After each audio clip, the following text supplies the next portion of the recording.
All right, recording progress. Donc, l'enregistrement a commencé maintenant. Donc, rebonsoir à tous.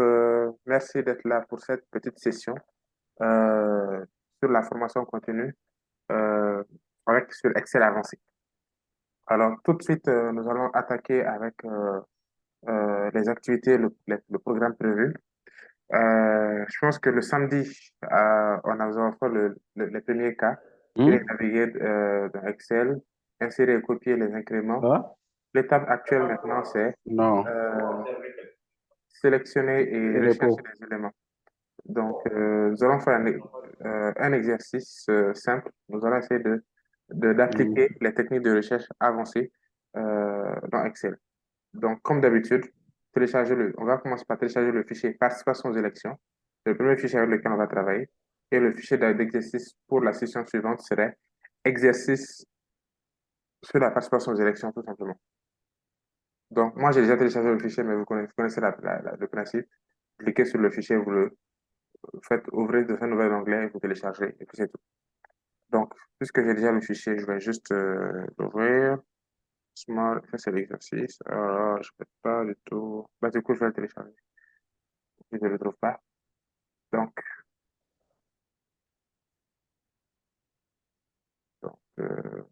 télécharger. Voilà.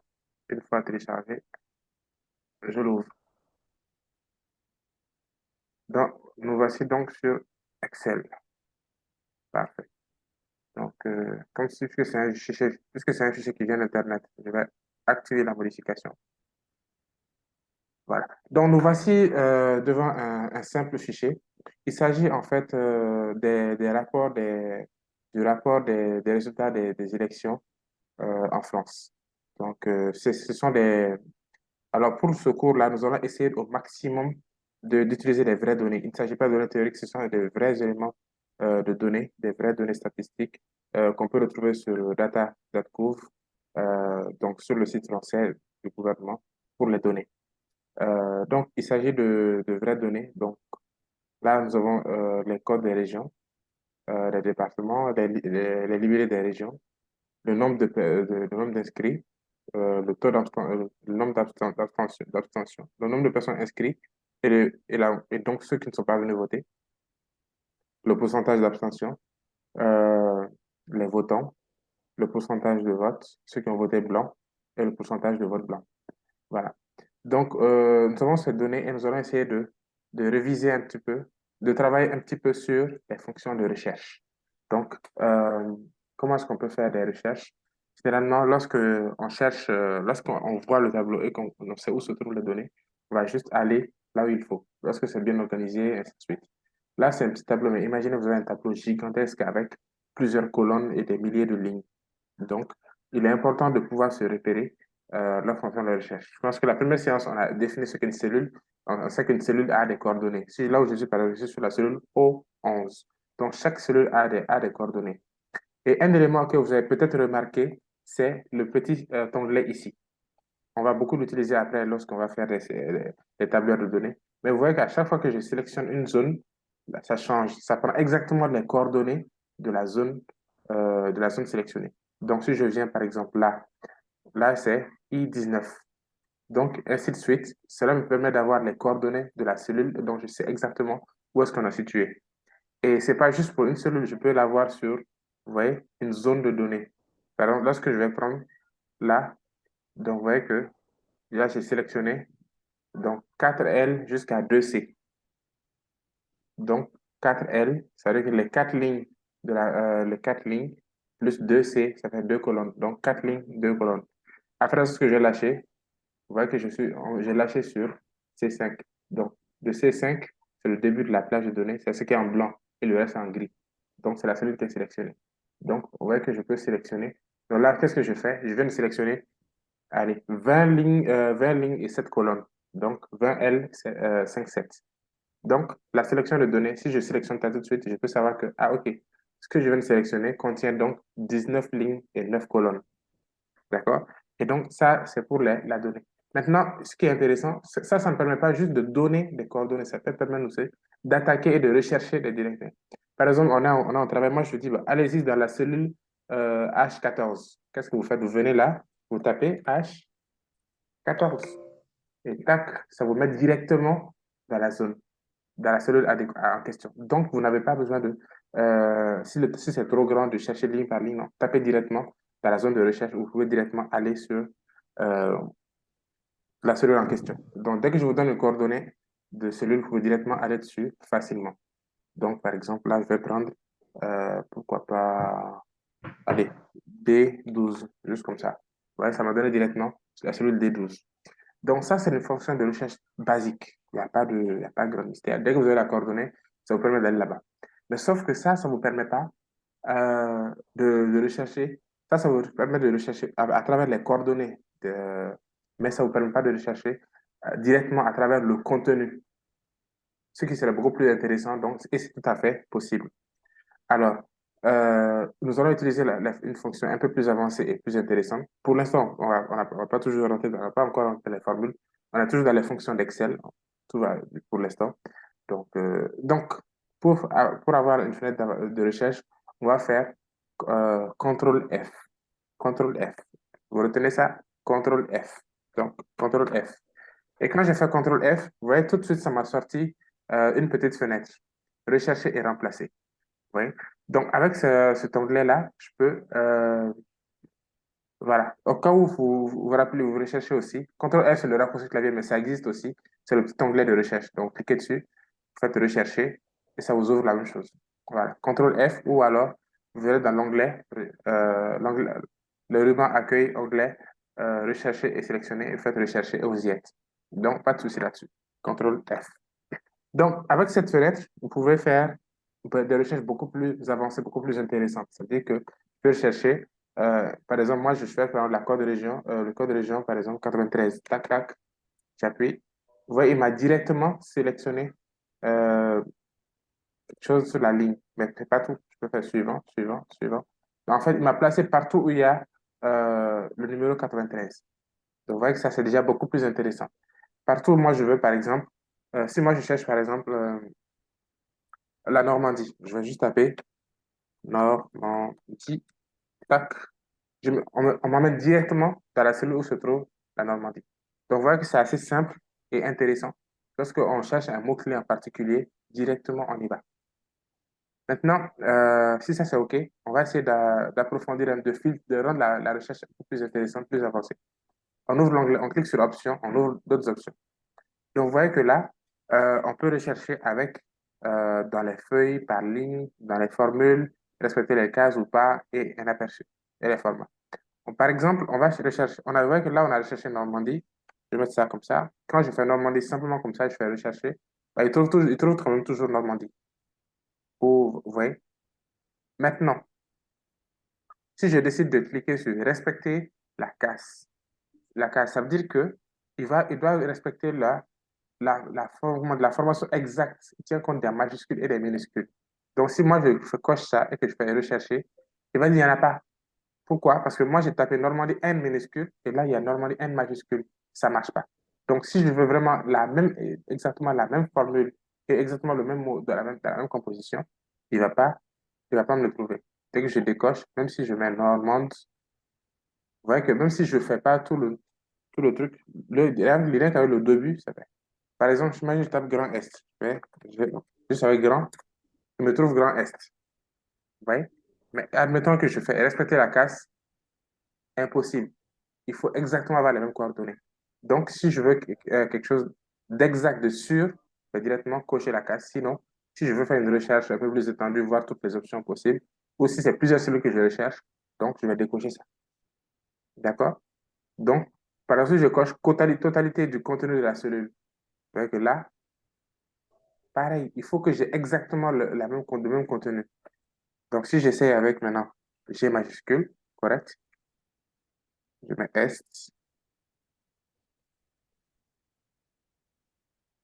on y est, parce qu'on a exactement les mêmes éléments de la cellule. S'il y a autre chose dans la cellule, ça passe pas. Vous voyez, il faut exactement les mêmes éléments de la cellule. C'est-à-dire que si je connais le contenu de la cellule que je recherche, je vais directement passer par là. D'accord? Donc, ça, c'est la fonction de recherche un peu plus avancé lorsqu'on cherche une donnée dans un tableau. Lorsqu'on sait, lorsqu'on a déjà un élément qu'on veut rechercher. Ouais, donc, ça, c'est assez facile. J'espère que jusque-là, ça va pour la recherche. Maintenant, je vais vous donner, on va essayer de faire quoi? On va essayer d'explorer les outils qui sont là. Vous voyez que là, il recherche, attention, il recherche dans la feuille en question. Vous voyez que nous sommes sur la feuille, le résultat défini par région. Donc, sur cette feuille-là. Et il recherche sur cette feuille-là. Mais si moi, je veux qu'il recherche dans tout le classeur, parce que je peux avoir plusieurs feuilles. Là, j'ai rien sur la feuille, mais admettons que je mette Jojo, par exemple, ici, et que je suis là, je tape Jojo, le même Jojo que j'ai tapé et que je le cherche, il n'y en a pas, il ne va pas trouver. Pourquoi? C'est logique, parce qu'il cherche sur cette feuille Excel et jamais il va trouver. Par contre, agrandissons la recherche, il va dire recherche sur tout le classeur. Donc, ça inclut donc les deux pages. Je vais rechercher, je lance, il va trouver Jojo tout de suite, parce qu'il a étendu l'outil de recherche. Donc, le dans, comprenez qu'il faut élargir pour comprendre où va se faire la recherche. Alors, feuille, voilà. Donc, et la totalité de la case aussi était cochée, mais n'empêche que c'est parfait. Donc, ça, c'est pour rechercher par là. Maintenant, rechercher par ligne ou par colonne. Voilà. Qu'est-ce qu'on veut dire par là? Alors, vous savez que Excel identifie toujours par repère autonomé, c'est-à-dire les colonnes et les lignes. Donc, quand on va rechercher par colonne, en fait, dites-vous que c'est un logiciel qui va commencer par chercher. Donc, si vous dites de rechercher par ligne, ça veut dire il va prendre ligne 1, il va chercher la donnée là-dessus. S'il finit la ligne 1, il va aller sur la ligne 2, ligne 3, ligne 4, jusqu'à ce qu'il finisse la recherche, il trouve la donnée. S'il ne la trouve pas, bah, il va avoir aucune réponse, ou il va s'arrêter directement sur la première ligne où se trouve la première donnée. Donc, on va essayer de tester ça par exemple. Par exemple, si je prends région X, vous voyez que là, on a région X. Donc, si moi, je vais rechercher cela et je coche, je suis là, donc je coche rechercher par ligne. Qu'est-ce qu'il va faire? Je fais rechercher, suivant. Tout de suite, il m'a mis sur la première parce il a pris la première ligne où il y a recherche X, il s'est arrêté. Et la première, si je fais suivant encore, vous voyez, il va aller sur la suivante, directement en face. Il ne descend pas. Lorsque je vais faire suivant, il va dire il y en a plus sur la ligne en question. Je vais aller sur la deuxième ligne. Oui, il va automatiquement sur la deuxième ligne. Donc, ça permet de mettre l'ordre d'affichage des réponses ou des solutions lorsque vous recherchez plusieurs données. Vous voyez? Admettons, je fasse la même recherche, mais sauf que je fais la colonne. Et là, tout de suite, il m'a trouvé la première. Mais sauf qu'il n'a pas trouvé de la même manière qu'il a trouvé. Il a commencé par la colonne D. Il va finir la colonne D avant d'aller sur la colonne E. Vous voyez, je fais suivant. Il va directement sur la deuxième au lieu d'aller en face. Oui, et je fais suivant. Il a fini la colonne D, ensuite il est sur la colonne E, et ainsi de suite. Donc, ça, c'est pour la recherche par colonne.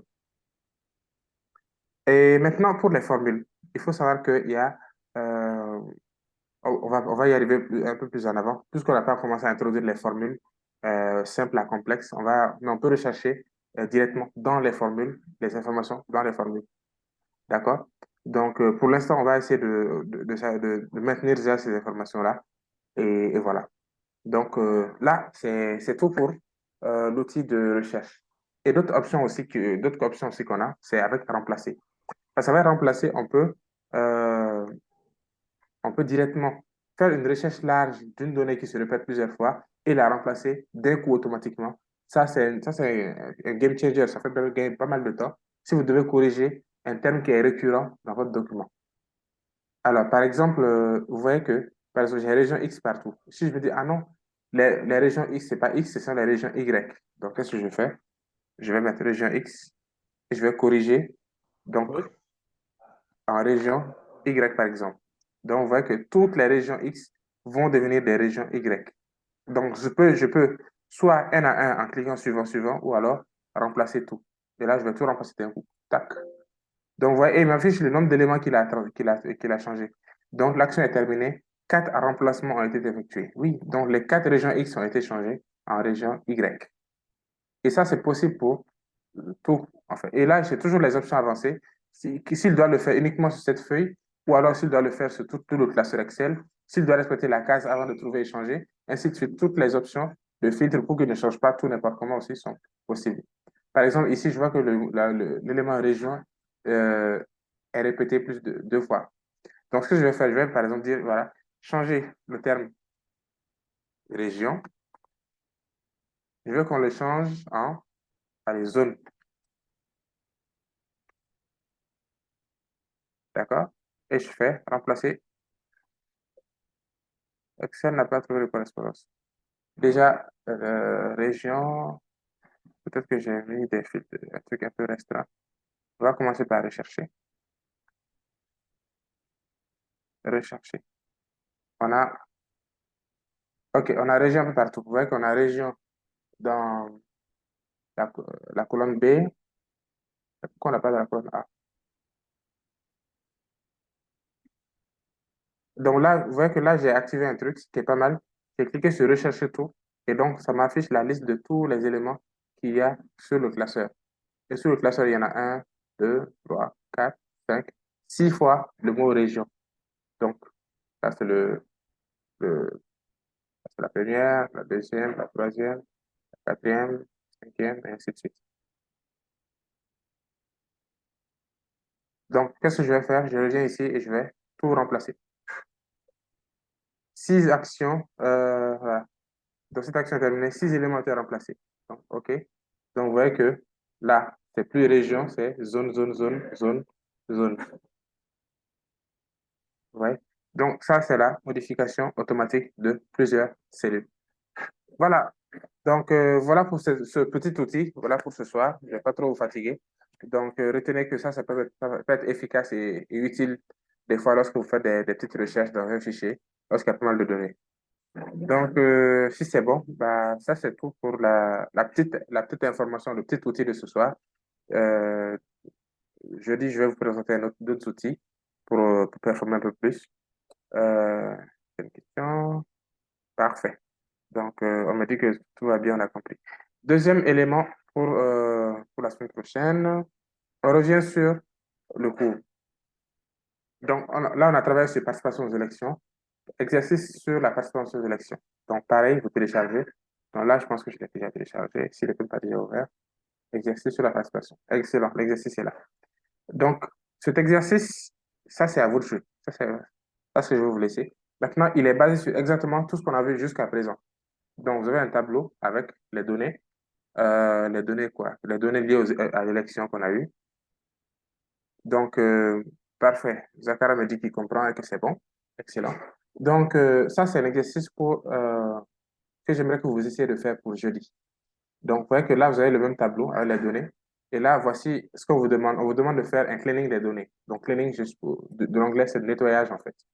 Donc, vous avez diverses questions. Premièrement, on vous dit, il semble y avoir des problèmes de doublons sur la Corse. Détecter ces problèmes via une recherche sur le code de la Corse qui est le 94. Donc, je ne vous en dis pas plus, mais normalement, on vous dit déjà qu'il faut rechercher un sur la Corse et on dit c'est 94. Donc, vous devez, avec tout ce qu'on a vu tout à l'heure, vous retrouvez rapidement dedans. Là, c'est un petit tableur, donc même si vous cherchez un à un, mais je vous recommande d'utiliser l'outil pour vous retrouver. Ensuite, une fois l'erreur détectée, supprimez les lignes en doublon. Donc, il y a des doublons. Cherchez et retrouvez les lignes qui sont en doublon et supprimez les doublons. Donc, vous trouverez l'original et le doublon. Vous allez voir c'est les mêmes lignes qui sont dupliquées 2 fois. Donc, vous allez pouvoir les effacer, garder l'original et supprimer le doublon. Deuxièmement, on vous indique que dans certains libellés, on peut retrouver le terme error, donc ERROR, à côté des noms des régions. Donc, ce qui est un problème lors de l'export du fichier. C'est sûr, parce qu'on a certainement extrait d'un logiciel et vous voyez que sur les logiciels, lorsque une donnée est manquante ou n'est pas reconnue, ben, on marque du erreur. Et on ne peut pas se permettre de garder le mot erreur sur un document officiel. Donc, d'accord? Donc, qu'est-ce que ça vous demande? Bah, directement à côté de nos régions, dans ce qui est un problème, donc détecter automatiquement la présence de ce terme et supprimer les libellés. Donc, recherche rapidement, automatiquement et vous tournez. Ça, c'est pour le cleaning. Donc, vous faites une recherche automatique de tout ce qui est doublon, tout ce qui n'est pas bon, et vous le faites corriger. Donc, uniformisation et mise en forme. Ça, c'est basé sur ce qu'on a vu, je pense, euh, la séance de samedi. qu'est-ce qu'on vous dit? La cellule D6 a un problème de couleur sur son texte. La cellule D6. Donc, même si vous ne savez pas, vous êtes déjà tapé juste, bon, je ne vais pas trop parler. Voilà. Donc, la cellule D6 c'est un problème. Donc, trouvez un moyen de la rendre identique aux autres cellules. Vous l'avez vu avec Amara. Donc, il n'y a pas de souci là-dessus. La ligne 11 a également un problème de mise en forme fond bleu. Il faudra uniformiser ça aussi. Bon, ça, c'est pas compliqué à détecter. Il y a un problème de fond, il faudra uniformiser ça. Donc, pas de souci là-dessus. Ensuite, mise en forme d'un nouveau tableau. Très bien. Ici, on vous demande quoi? En prenant maintenant pour modèle le tableau présent dans l'onglet tableau attendu, le tableau attendu est là. Donc, ce tableau est là. On vous dit maintenant, en prenant pour modèle ce tableau, vous devez créer votre propre tableau dans l'onglet Votre tableau. La page Excel est là, le classeur est là. Voilà. Donc, vous devez créer votre tableau dans l'onglet Votre tableau avec les caractéristiques suivantes. Donc, notez bien, il ne comprendra que les colonnes libellées de la région, inscrit, abstention et pourcentage INS, pourcentage inscrit si vous voulez, pourcentage absence, absentéisme et inscrit. Et sur l'inscrit, nous souhaitons que le tableau apparaisse sous forme horizontale. Les colonnes deviennent des lignes et inversement. Donc, c'est ce qu'on vous demande pour le jeudi prochain. Vous avez le modèle de tableau voilà, qui est attendu. Et voilà et c'est ici que vous devez le faire. Donc, ici, vous voulez voir le résultat que vous devez avoir. Si vous ne l'avez pas, vous-même, vous le savez. Donc, essayez de faire cet exercice et vous l'envoyez via la plateforme comme vous savez déjà le faire. Et puis, on va traiter tout ça le jeudi soir à 19h. Donc, voilà pour ce soir. J'espère que c'est bon pour vous. Donc, si c'est OK, faites-moi juste un OK dans le chat. Et puis je pense que nous allons arrêter là. Mais s'il y a des questions, n'hésitez pas à envoyer vos questions tout de suite et je répondrai rapidement. Sinon, on va arrêter là pour ce soir. Et cette séance est enregistrée, donc je vais la diffuser sur notre groupe WhatsApp et les absents pourront voir ce qu'on a présenté ce soir et surtout l'exercice. Et je vous recommande vivement de le faire parce que ce sont des bases importantes là, pour vous rendre beaucoup plus productif lorsque vous travaillez sur Excel, surtout lorsque vous avez de larges données. Là, c'est un petit tableau, mais imaginez que c'est voilà, un tableau fantastique. Et aussi que ce soit des données, les données brutes de ces résultats d'élection. Donc, imaginez, c'est vous qui traitez les données des élections du pays. Donc, voilà que si vous faites des erreurs, ça va chauffer. Voilà. Donc, je compte sur vous pour faire l'exercice. Et voilà. Est-ce que je vais peut-être vous laisser 5 minutes le canal ouvert? S'il y a des questions, vous pouvez vous les poser. Sinon, dans 5 minutes, je vais couper le live. Voilà.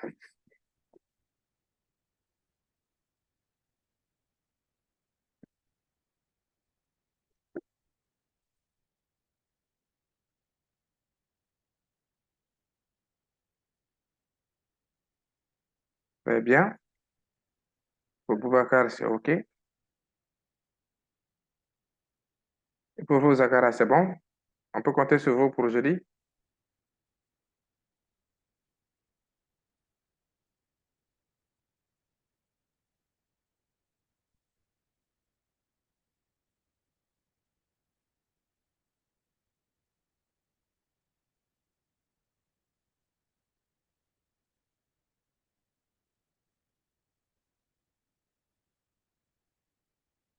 Je n'ai pas de réponse.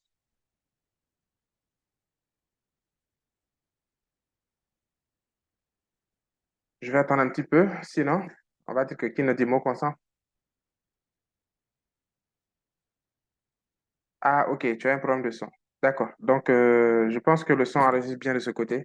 Donc, avec le live, tu pourras revenir là-dessus et écouter correctement. C'est peut-être dû à la connexion. Sinon, je pense que le son est bon du côté des autres. Mais je vais vous envoyer la rediffusion du live, comme ça, vous pourrez tranquillement revoir tout ça. Voilà, donc, si c'est bon pour vous, je vous remercie pour votre attention et je vous souhaite bonne continuation et beaucoup de courage. Et je vous dis à très bientôt. Merci et bonne soirée.